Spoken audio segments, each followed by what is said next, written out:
Assalamualaikum warahmatullahi wabarakatuh. Saya Mukarramah Tohara F akan menjelaskan tentang multilayer perceptron. Multilayer perceptron atau MLP merupakan artificial neural network yang mempelajari sebuah F titik yang dimana RM menghasilkan RO. M adalah dimensi dari input dan O merupakan dimensi dari output. Multilayer perceptron merupakan supervised learning, yaitu pendekatan yang terdapat data latih dan variabel yang ditargetkan. Sehingga tujuan dari pendekatan ini adalah mengelompokkan suatu data ke data yang sudah ada. Dalam multilayer perceptron sendiri yang nantinya akan menjadi data latih adalah sekumpulan vektor X yang terdiri dari X1, X2 hingga Xm dan sebuah target Y. Berbeda dengan linear regression yang hanya memiliki dua layer, yaitu layer input dan output, pada multilayer perceptron terdapat hidden layer, yaitu satu atau lebih layer nonlinear yang terletak di antara layer input dan layer output. Selain itu terdapat wake dan bias, yang dimana setiap koneksi neuron memiliki wake yang berbeda-beda. Pada hidden layer dan output layer juga memiliki tambahan inputan yang disebut dengan bias. Dan juga memiliki activation function yang nantinya akan menentukan apakah neuron tersebut harus aktif atau tidak berdasarkan dari weighted sum dari inputan. Selanjutnya cara kerja dari multilayer perceptron. Cara kerja multilayer adalah input layer menyuplai input vektor pada jaringan. Kemudian input yang dimasukkan melakukan komputasi pada layer yang kedua. Lalu output dari layer yang kedua digunakan sebagai output dari layer yang ketiga dan seterusnya. Seperti pada gambar yang ada di sebelah kiri, yang dimana vektor X terdiri dari X1, X2, X3 hingga Xn dan bias plus 1, dan di antara feature dan output terdapat hidden layer yang terdiri dari beberapa neuron di sini dimulai dari A1 hingga AK, dan setiap proses komputasi dari inputan ke hidden layer ke output itu akan ditambahkan dengan bias. Jadi nanti dalam setiap proses komputasinya akan melibatkan nilai inputan, nilai bias, dan nilai wake dari setiap neuron pada hidden layer. Adapun algoritma perceptron yang pertama adalah melakukan inisialisasi. Data-data yang harus diinisialisasi pertama adalah inputan, yaitu nilai X, data-data yang nantinya akan dilatih. Yang kedua weight, yaitu nilai bobot dari tiap neuron, yang dimana jarak neuron pada layer pertama dengan layer setelahnya memiliki bobot-bobot yang berbeda. Yang kedua adalah bias yang menjadi inputan tambahan, dan keempat target dari setiap inputan, dan yang terakhir adalah learning rate. Setelah dilakukan inisialisasi, selanjutnya dilakukan pengecekan vektor yang misklasifikasi dengan menggunakan rumus aktivasi N sama dengan sigma XI dikalikan dengan WI ditambah bobot. Jadi jumlah dari inputan dikalikan dengan bobot tiap neuron ditambah dengan biasnya. Jika terjadi misklasifikasi, yang dilakukan adalah menghitung nilai error dengan error sama dengan target dikurangi output. Hasil akan dikalikan dengan learning rate. Setelah dilakukan perhitungan error, yang dilakukan selanjutnya adalah perhitungan bobot dengan rumus WI baru sama dengan WI lama ditambah dengan delta WI, dengan delta WI ditemukan dari perkalian antara learning rate, error, dan inputan.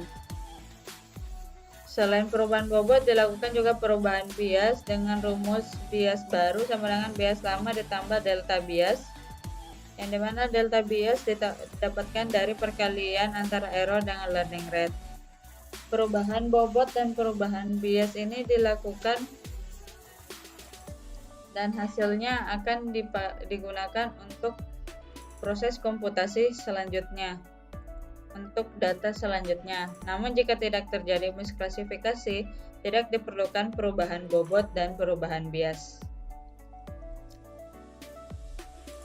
Misklasifikasi sendiri ya, jika hasil bernilai negatif maka terjadi misklasifikasi dan hasilnya tersebut akan dikalikan dengan learning rate. Jaringan sendiri terdiri dari beberapa unit masukan dan memiliki unit keluaran. Hanya saja fungsi aktivasi merupakan fungsi binar, tetapi memiliki kemungkinan nilai min 1, 0, atau 1. Seperti pada function yang ada sebelah kanan, di mana A merupakan function n, fungsi n yang dimana apabila A akan bernilai 1 apabila n lebih besar daripada theta, A akan bernilai 0 apabila n lebih kecil sama dengan theta dan lebih besar sama dengan minus theta, dan A akan bernilai min 1 apabila n lebih kecil daripada theta, yang dimana theta sendiri merupakan threshold dari activation function. Iterasi dilakukan terus-menerus sehingga semua pola memiliki keluaran jaringan yang sama dengan targetnya. Perubahan bobot hanya dilakukan pada pola yang mengandung kesalahan di mana output tidak sama dengan target. Dan perubahan yang dilakukan adalah hasil kali unit masukan dengan target. Perubahan bobot hanya terjadi jika masukan tidak sama dengan 0.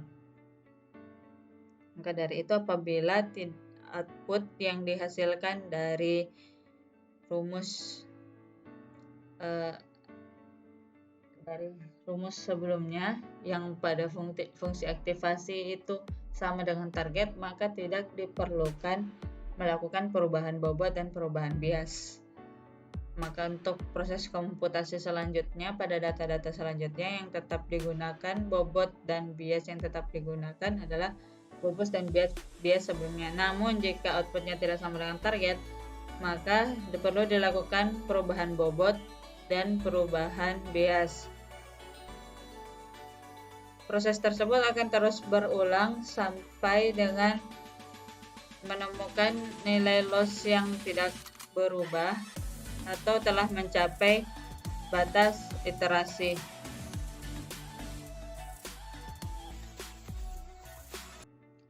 Selanjutnya saya akan menjelaskan tentang pemodelan multilayer perceptron classifier untuk brain tumor, yang dimana klasifikasinya sesuai dengan judulnya saya menggunakan klasifikasi tumor otak dengan kelas 0 diklasifikasikan sebagai tumor otak dan kelas 1 sebagai bukan tumor otak. Dan dataset yang saya gunakan dataset dari Jacques Bohajo, Brain Tumor by Jacques Bohajo di Kaggle. Adapun library yang saya gunakan pertama adalah NumPy sebagai perhitungan array dari dataset nantinya, dan Pandas untuk menyimpan dan melakukan process read dan lain-lain sebagainya terhadap dataset. Jadi yang pertama dilakukan adalah pengambilan dataset, lalu menampilkan dataset. Di sini terdapat 19 kolom, yang dimana diawali dengan kolom image dan terakhir di belakang ada kolom target.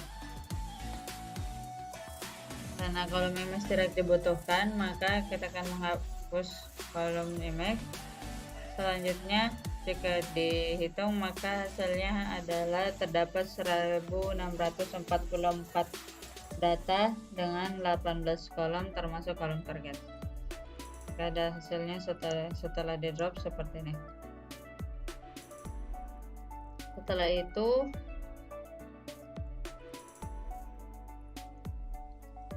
data di describe, hitung jumlah rata-rata, nilai min dan nilai maxnya. Setelah melakukan inisialisasi data input, selanjutnya kita membuat model multiplayer perceptron classifier. Di sini saya menggunakan library dari sklearn, yang dimana pertama menggunakan sklearn neural network untuk MLP classifier-nya itu sendiri. Yang kedua menggunakan sklearn model selection untuk training, untuk split data training dan data set. Jadi dari data set membagi dataset menjadi data training dan data test. Yang ketiga, menggunakan sklearn matrix untuk menghitung akurasi, membuat confusion matrix dan classification reportnya. Setelah mengimport library yang digunakan untuk MLP-nya, selanjutnya yang dilakukan adalah menentukan target dan fitur yang akan digunakan dalam classifier. Di sini targetnya sendiri yaitu data frame target pada kolom ini targetnya, dan selanjutnya untuk fiturnya sendiri menggunakan semua kolom yang ada pada dataset kecuali target itu sendiri. Nah, setelah menentukan nilai target dan fiturnya, selanjutnya melakukan split data training dan data test. Dalam model ini, pembagian dilakukan dengan 20% data test dan 80% data training. Selanjutnya, membuat classifier. MLP classifier ini merupakan sebuah library atau sebuah fungsi dari sklearn yang memiliki beberapa parameter, di mana di sini saya hanya memakai 5 parameter. Yang pertama adalah parameter pertama hidden layer size 10,5, yang artinya saya membuat dua hidden layers. Hidden layers pertama neuronnya berjumlah 10, hidden layer kedua jumlah neuronnya 5. Yang kedua itu ada max iteration, yang artinya jumlah iterasi yang akan berlangsung maksimal 500. Yang ketiga solver yang saya gunakan SGD. Dalam MLP classifier sendiri mempunyai 3 pilihan solver. Di sini terdapat 3 pilihan solver yaitu LBFGS, SGD, dan Adam.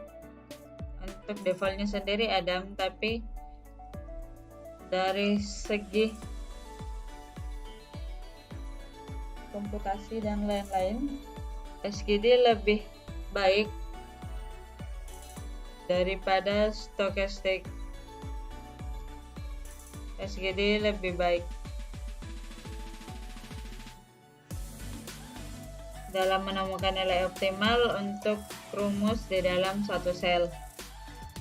Yang kedua, verbosnya ditentukan sama dengan 10, dan tolerance sama dengan 1 kali 10 pangkat minus 9, yang dimana tolerance ini adalah apabila dalam iterasi tersebut, dalam beberapa iterasi, nilai loss function itu mencapai tolerance atau di bawah tolerance, maka iterasi tersebut akan berhenti apabila iterasinya belum mencapai max iterasi. Namun jika telah mencapai max iterasi namun toleransinya juga belum dicapai, maka bahkan berulang terus hingga max iterasi yang ditentukan. Nah, setelah itu kita melihat classifier. Jadi ini adalah ini adalah parameter yang ada dalam MLP classifier dengan menggunakan activation relu. Jadi activation function yang digunakan secara default adalah relu.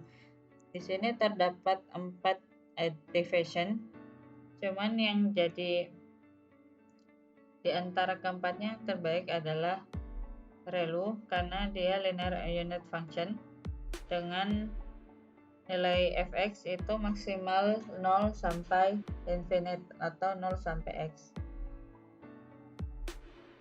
Di sini juga ReLU meningkatkan jaringan saraf dengan mempercepat pelatihan. Komputasi gradien sangat sederhana, 0 atau 1 tergantung pada tanda X.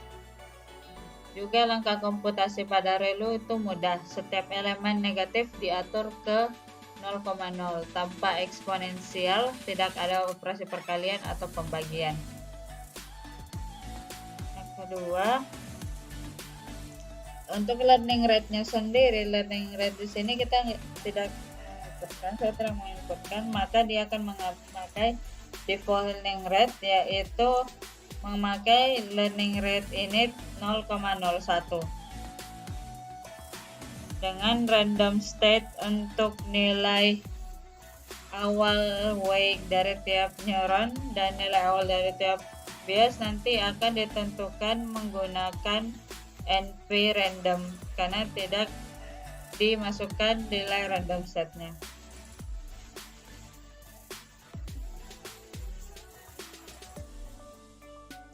Setelah itu, setelah menentukan parameter-parameter dari MLP classifier dan disimpan ke dalam variabel M classifier, selanjutnya kita melakukan feed data ke dalam fungsi tersebut, yaitu kita memasukkan X-train dan yang Y-train, dan setelah itu maka langsung dilakukan proses komputasi iterasi dengan dimulai dari iterasi pertama dengan loss functionnya sama dengan infinite, lalu berjalan hingga pada iterasi ke-77 lossnya sama dengan 0,374. Setelah itu ditemukan bahwa tidak ada perubahan lebih dari 0,000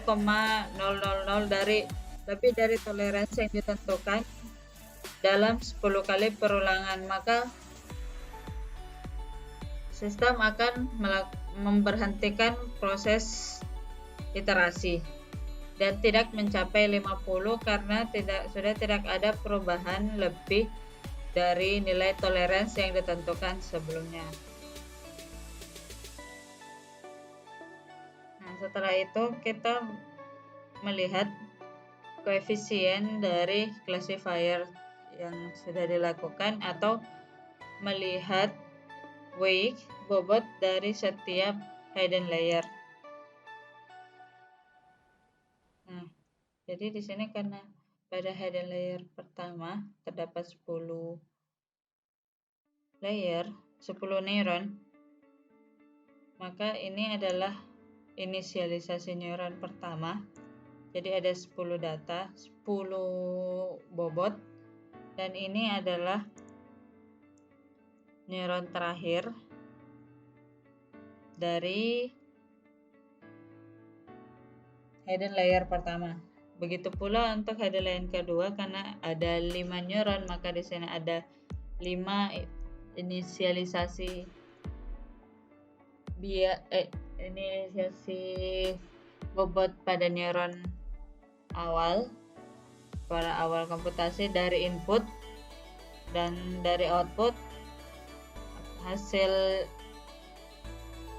bobot dari neuron pada hidden kedua atau second hidden adalah ini.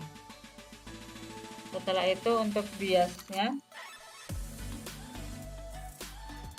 bias value untuk hidden layer pertama karena ada 10 maka ada 10 nilai. Ini adalah 10 bias yang digunakan dalam setiap proses. Ini adalah bias terakhir yang digunakan dalam setiap proses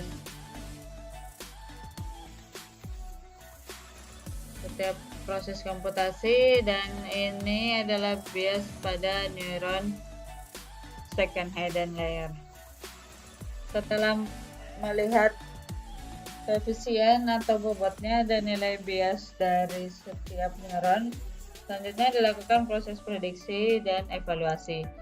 Jadi prediksi, kita melakukan prediksi nilai Y terhadap X test yang telah ditentukan sebelumnya. Maka hasil dari prediksi ini aktual menunjukkan nilai Y test yang sebenarnya, predicted menunjukkan hasil Y berdasarkan klasifikasi dari model yang telah dibuat. Di sini pada data ke-175, indeks ke-175 terdapat satu data yang tidak sesuai dengan prediksi, tidak sesuai dengan aktual. Oke, dari itu kita melakukan conversion matrix yang dimana hasilnya 22 data sesuai dengan 22 data yang bernilai 0 sesuai dengan aktual, sama-sama bernilai 0, tetapi ada 17 data yang missing, yang artinya data aktual yang bernilai 0 tidak sesuai dengan predicted, di mana aktual itu nilainya 0 sedangkan di predicted nilainya 1. Nah, begitu pula di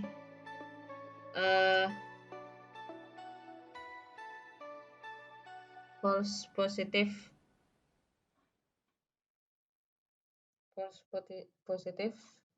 tidak ada, artinya tidak ada nilai yang missing antara kelas 1 di mana prediksinya tidak sama dengan 1. Sedangkan di sini terdapat 290 data yang sesuai, yang dimana aktualnya 1, predictednya juga 1. Maka dari itu kita dapat menghitung nilai akurasi skornya, dan hasil yang didapatkan dengan akurasi skor dari fungsi matriks dari sklearn sebanyak 0,94, yang artinya 94% model ini dapat memprediksi dengan baik. Dan klasifikasi report dari matriks sendiri terhadap Y-test dan nilai prediksi menghasilkan nilai precision terhadap data 0 dengan kelas 0 itu 100%, recall-nya 56%, dan F-score-nya 72%. Sedangkan untuk data dengan target kelas 1, precision yang ditemukan 94%, recall-nya 1%, dan F-score-nya 97%. Maka akurasi yang ditemukan adalah 95%.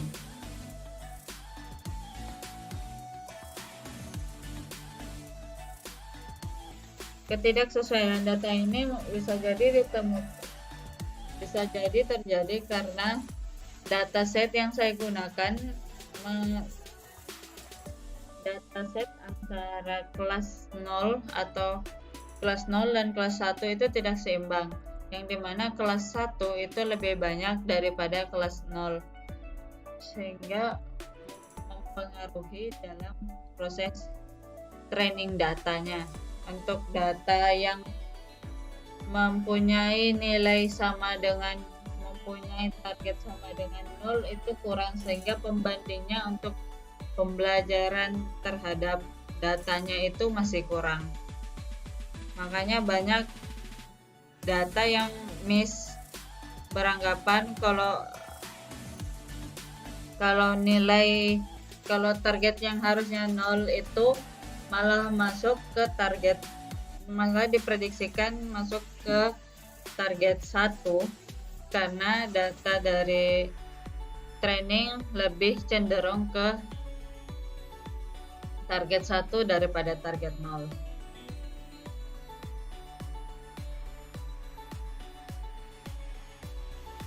Mungkin itu yang bisa saya jelaskan tentang multilayer perceptron. Untuk kurang dan lebihnya mohon dimaafkan. Wabillahi taufiq wal hidayah. Wassalamualaikum warahmatullahi wabarakatuh.